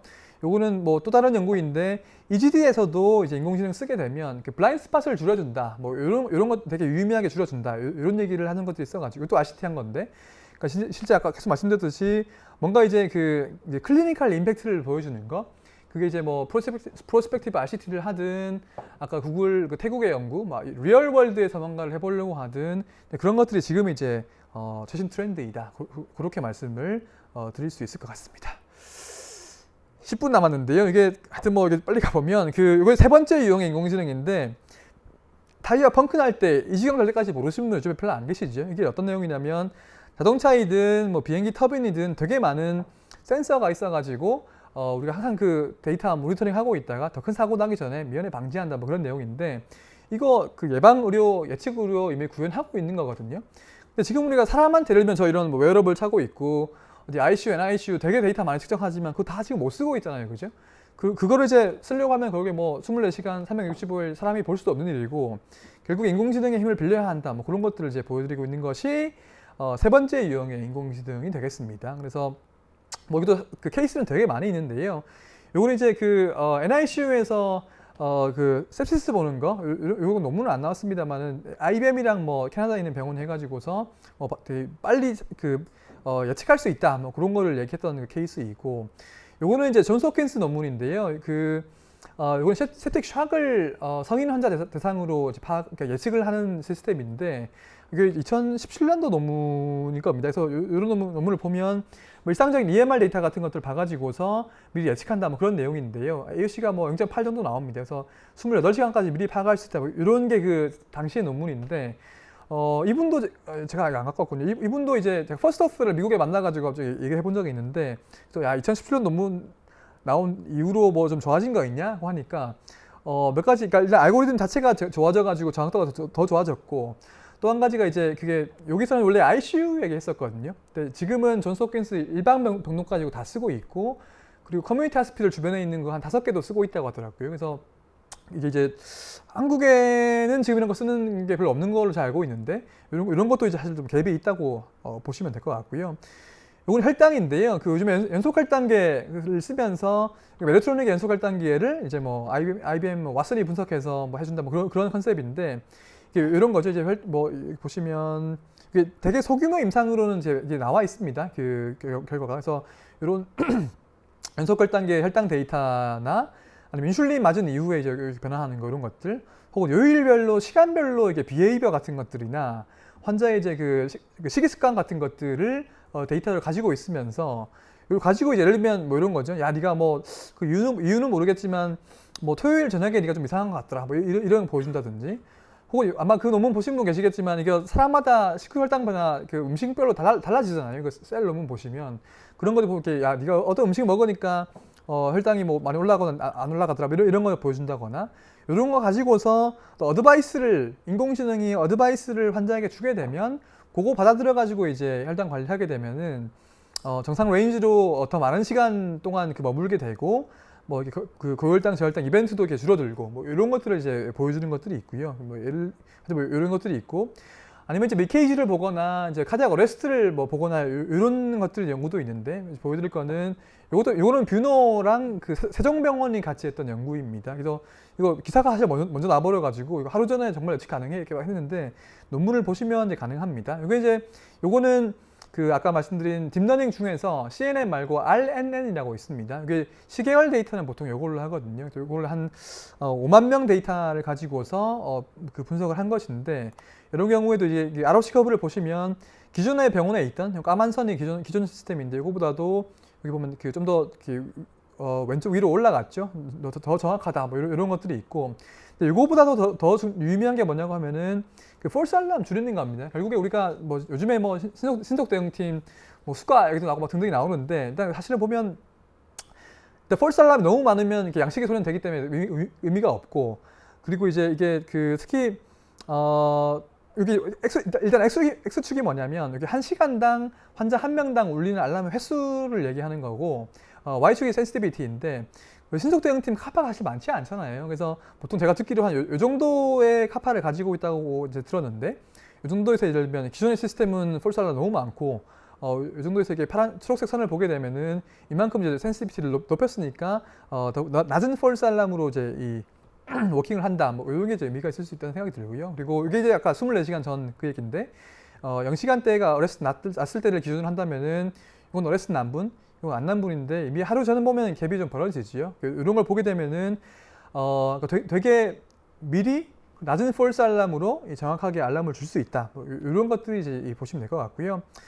이게 제가 거의 마지막 케이스 같은데, 요거는 거의 지지난주 정도에 그 구글의 딥마인드, 그러니까 영국에 있는 알파벳 자회사인 딥마인드에서 그 AKI를 48시간 미리 예측할 수 있는 인공지능을 개발했습니다. 그래서 지금 딥마인드가 보면 주로 EMR 데이터 가지고서 그 병원에 있는 환자들이 뭔가 이제 악화되거나 뭔가 그런 이벤트를 예측하는 인공지능들을 개발하고 있다고 얘기를 하고 있는데, 그 중에 첫 번째로 이제 그 AKI를 타겟팅을 한 것 같고요.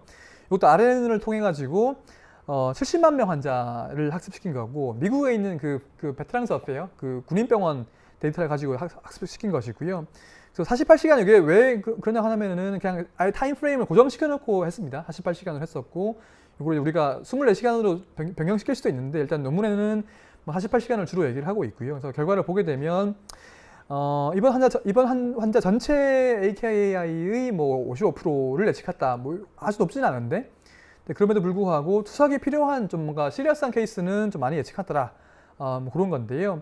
그리고 이 논문에 많이 안 나오지만 사실은 폴스 알람이 좀 많습니다. 그러니까 이제 그 트루 알람 한 번당 폴스 알람 2번 울리기 때문에 3번 울리면 한 번만 트루 알람이고 2번이 폴스 알람이니까 좀 높다고 보여지죠. 그래서 뭐 이런 경우인데요. 하여튼 뭐 결과를 보게 되면 이게 A 패널이 그 Y축이 크레아티닌으로 한 그 실제 AK의 발생 시점이 이렇게 본다면은 요 두 번째 그림은 요 지금 시점으로부터 계속 향후 48시간씩 끊어가지고 지금 시점에 점수를 매기는 거죠. 그래서 이때 점수가 여기 보게 되면은 이때 발생할 가능성을 이 시점에서 보게 되는데, 빨간색이 그 컷오프입니다. 그래서 컷오프 위로 올라가니까 이렇게 위험 징후가 나타나는 것이고, 실제 그 이후에 발생했죠. 그리고 이제 이런 그러니까 블랙박스이니까 이런 왜 위험 수치가 나오느냐에 대해 가지고서 뭔가 의료진에게 파악을 할 여지를 주기 위해 가지고 랩 테스트도 예측을 했습니다. 그래서 7가지 랩 테스트도 향후 몇 시간 내에 어떻게 바뀔 것이냐, 뭐 이런 걸 보여준 게 이 논문의 거의 뭐 골자라고 보시면 될 것 같고요. 그래서 요건 서플픽에 나오는 것인데 잘 되는 것도 있고 사실 잘 안 되는 것도 있습니다. 잘 되는 경우들은 이게 AKI 발생하면 한 48시간 이전에 이렇게 잘 올라가죠. 컷오프가 이런 식으로. 그래서 이런 경우들이 있고, 아니면 아까 말씀드린 그 7가지 랩 테스트 결과들, 뭐 크레아틴이든 뭐 칼슘이든 뭐 소듐이든 이런 것들에 대해 가지고서도 이게 왜 그 리스크 알람을 주느냐에 대해 가지고 이걸 보게 되면은 어떤 수치가 올라갈 것 같다까지도 예측을 해준다는 것이 논문의 내용이 되겠습니다. 뭐 이런 것들이 있고, 그래서 지금 제가 시간 거의 다 썼는데 세 가지 유형의 인공지능을 말씀을 드렸고요. 복잡한 의료 데이터 분석하는 거, 왓슨이든 EMR 데이터 분석하는 것들.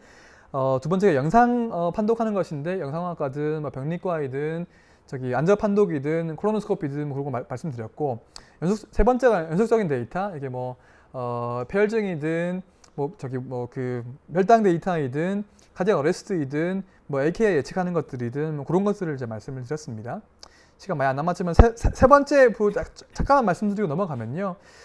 사실 이게 되게 재미있기도 있을 수도 있다고 보여집니다만은 고민은 물론 해야지요. 근데 아직까지는 답이 없습니다. 그래서 우리가 뭐 같이 고민해보는 건 유의미할 것 같은데, 뭐 의사 대체하느냐, 대체하지 않죠. 근데 역할 변화는 당연히 있을 걸로 보여집니다. 그래서 이게 대체하냐 마냐 하는 것 자체가 저는 별로 좋은 질문은 아닌 것 같고, 과거에 이제 뭐 많은 모든 기술이 그러했듯이 뭐 의학에 뭐가 들어오면 뭐가 바뀌긴 하죠. 근데 이제 그러면 당연히 의사 역할도 크든 작든 바뀌긴 하는데 인공지능 때문에 이제 예를 들면 과거에도 그러했듯이 의사가 뭐 한두 가지 역할을 하는 건 절대 아니니까 많은 역할들 중에서 예를 들면 인공지능 때문에 좀 축소될 혹은 사라질 역할도 분명히 있을 테고 그리고 앞으로 유지가 될 역할도 있을 테고 그리고 새롭게 생겨날 역할도 있을 텐데 그 세 가지로 좀 나눠가지고 보는 게 중요하다고 생각을 하고요. 근데 그것도 되게 좀 러프한 얘기인 것이 진로 과별로 다를 테고 또 시간축을 넣으면 되게 문제가 어려워지거든요. 그래서 마치 뭐 그런 얘기를 드릴 수 있을 것 같고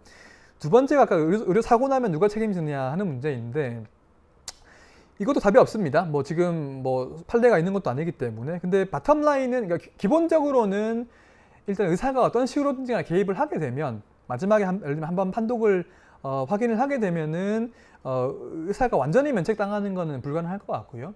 근데 그럼에도 불구하고 지금 예를 들면 뭐 의료사고 나가지고 법정에 간다.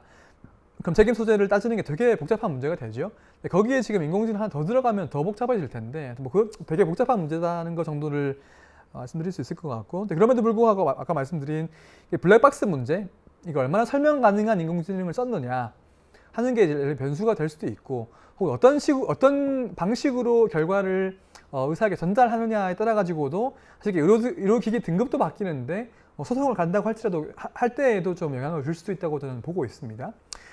세 번째가 이게 탈숙련이라고 잠깐 말씀드리면 이게 어떤 거냐고 하면은 되게 쉬운 비유가 이제 그 비행기 파일럿들의 경우에 그 오토파일럿 그 비유가 있거든요. 그래서 파일럿들이 오토파일럿 시스템 도입된 이후에 그 수동 조종 능력이 많이 감퇴를 했어요.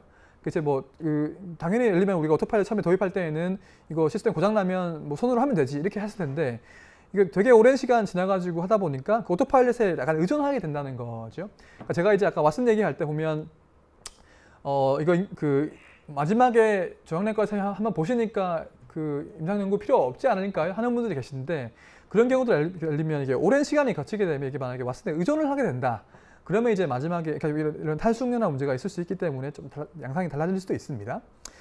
세 번째가 지금 이제 지금 되게 현실적으로 중요한 문제인데요. 이거 어떻게 인허가하고 어떻게 규제할 것인가 뭐 그런 것들인데 아까 말씀드린 그 수가 문제가 이제 말씀드리고 이제 마무리하도록 하겠습니다. 그래서 보면 인허가하는 것들은 가이드라인이 시각처에서 많이 나와가지고 사실 지금 시각처는 되게 그 산업계에서도 되게 호평을 받고 있거든요. 이런 거 잘 하셔가지고 이런 가이드라인 한국에서 처음 나왔습니다. 사실은 글로벌리 봤을 때 그래서 이런 것들을 참고해가지고서 뭐 이런 여러 가지 항목들이 되게 구체화되어 있고 그 의료기기 인허가 할 때에는 이런 것들을 기반으로 해서 지금 아까 말씀드린 10개가 이제 인허가를 받았는데요. 그 수가 문제는 여전히 논의가 되고 있는 과정이라고 보시면 됩니다. 그래서 지금 요거는 이제 그 심평원에서 그 영상의학회에 이제 그 연구를 맡기셔가지고 대한영상학회에서 이런 이제 그 연구 결과를 이제 주셨는데 이거는 이제 어떤 거냐면 아마 신의료 기술 평가라는 거 아시는 분이 계실 거예요. 이게 수가를 받을지 말지 결정하려고 하면 일단은 이게 새로운 기술이냐 아니냐를 평가를 해야 되거든요. 그래서 이런 안을 가지고 지금 논의를 하고 있다는 거 정도이고요. 예를 들면 이게 기존 기술이고 이건 신의료 기술 평가 대상이 되는 것인데 예를 들면 이건 이제 AI가 기존 급여 비급여 검사에서 제공하던 진단 검사를 제공하느냐 아니면 제공하지 않던 새로운 진단 정보를 제공하느냐 이거 따라 가지고 크게 나누게 되고 뭐 이렇게 간다는 것이고요. 또 한 가지 중요한 것이 아까 제가 중간적으로 말씀드렸지만 그 레벨 오브 에비던스 그러니까 이제 이게 우리가 뭐 유효성이든 이게 클리니컬 임팩트이든 보여줄 때 뭘 기준으로 볼 것이냐를 4가지 레벨로 지금 논의를 하고 있습니다. 뭐 사실 되게 좀 당연하다고 보일 수도 있는데요. 첫 번째 레벨은 뭐냐고 하면 아까 우리 본에이지 볼 때도 들어가 있고 그 구글 병리과 볼 때에도 그러니까 단위 시간당 더 많은 환자 본다는 거거든요. 첫 번째가 효율 높아진다. 그 얘기이고 두 번째는 뭐냐고 하면은 그 아까 말씀드린 어널리티컬 밸리디티 그 정확성이 좋아진다. 이게 레벨 두 번째 레벨이고요. 세 번째 레벨의 에비던스는 뭐냐고 하면은 환자 아웃컴이 좋아진다는 게 세 번째 레벨이고 레벨 4는 이제 가장 어려운 건데 그 비용 효과성 보는 것입니다. 어디부터 수가를 줄까요? 어디부터 수가 주면 될까요? 일단은 저도 협의체에서 같이 얘기를 했었는데 일단은 여기 이미 나와 있지만 레벨 1은 보시면 수가 안 준다는 건 다들 동의를 합니다. 그러니까 왜냐면 이제 병원 자체가 보상을 받기 때문에 더 환자 하루에 더 많이 볼 수 있으니까 돈을 더 많이 벌죠. 그럼 이제 이걸 따로 보상해 줄 필요 없을 것 같고 이제 그 다음부터가 좀 애매한데 레벨 그러니까 예를 들면 산업계나 의료계에서도 되게 좀 전향적으로 보시는 분들은 야 수가가 비용 효과성만 보는 게 아니지 않냐 이런 그 정확성을 좋게 만드는 것도 유의미하다 이런 것들도 수가를 일부 줄 가치가 있다 이렇게 얘기를 하시는 경우가 있고 시민단체는 되게 엄격하게 보셔가지고 레벨 4만 줘야 된다 이렇게 얘기를 합니다. 그럼 이제 사실 뭐 이런 정도로 뭐 제가 하여튼 뭐 다 말씀드리지 못하고 이런 정도로 지금 논의가 되고 있다는 것 정도 아직 결론은 안 나왔다 뭐 그런 정도로 말씀드리고 넘어가려고 합니다. 그래서 이거는 이제 수가를 어떻게 줄 거냐도 문제인데 아마도 이제 그 가산 수가 주는 걸로 갈 것 같아요. 그래서 지금 뭐 엑스레이 판독하더라도 다른 과쌤이 판독하시는 거하고 영상과쌤이 판독하시면 좀 수가 더 주거든요. 그런 것처럼 이제 인공지능 쓰게 되면 좀 가산 수가를 주게 된다. 뭐 그런 정도로 말씀드릴 수 있을 것 같습니다. 그래서 이제 시간 끝났는데 하여튼 뭐 크게 세 가지 부로 나눠가지고 말씀드렸고요. 하나 더 있군요. 그래서 여기 보시면 여기 의료인들 많이 계시지만 제가 병원에 오면 이걸로 마무리하는데 의료인으로 살아가시기 되게 고달프시죠, 한국에서. 그래서 뭐 여러 가지 압박들을 많이 받고 계신데 이게 결국에 어떤 식으로 이어지냐면 결국에 번아웃이랑 뭐 이런 것들로 이어지게 되는데요. 한국에서는 사실 이렇게 별로 사회적인 문제로 별로 이슈화가 안 되는 것 같아요. 근데 이게 안 나오는군요. 미국에 보시면 이게 어떤 그림이냐면 거의 그 자연재해나 요즘에 오피오이드 에피데믹 이런 것처럼 피지션 번아웃이나 수어사이드 이런 것들이 되게 많이 사회 문제로 대두가 되고 있거든요. 그래서 결국에 의료진들이 번아웃 되면 사회 모두가 피해를 보기 때문에 이런 것들이 결국에 우리가 더 해결해야 할 문제인데 인공지능은 많이 해결책은 아니겠지만 이게 이제 효율을 높이고 뭔가 이제 의료 사고를 방지를 하고 이런 것들로 뭔가 이제 의료진의 번아웃 같은 것들도 해결할 수 있지 않은가. 그래서 이게 뭐 마지막 그림인데요. 이게 결국에 AI 플라이휠라 그래서 의료진들과 환자들이 모두 이렇게 막 선순환 구조를 타가지고 뭐 미래에 더 좋은 의료로 가야 된다. 뭐 이런 정도가 우리가 지금 이제 아까 말씀드린 시너지 앞으로 우리 인공지능을 받아들여가지고 가야 되는 의료의 방향성이 아닌가 그렇게 보고 있습니다. 그래서 슬라이드가 안 넘어가는군요. 장시간 고생 많으셨고요. 이런 것들 통해 가지고 뭔가 이제 의료의 앞날에 대해 가지고 같이 고민해 볼 수 있는 기회가 됐으면 좋을 것 같고. 김영 교수님 계십니까? 아, 네. 제가 마치면 되나요, 그냥? 요걸로 제가 오늘 강의는 마치는 걸로 하겠습니다. 네, 감사합니다.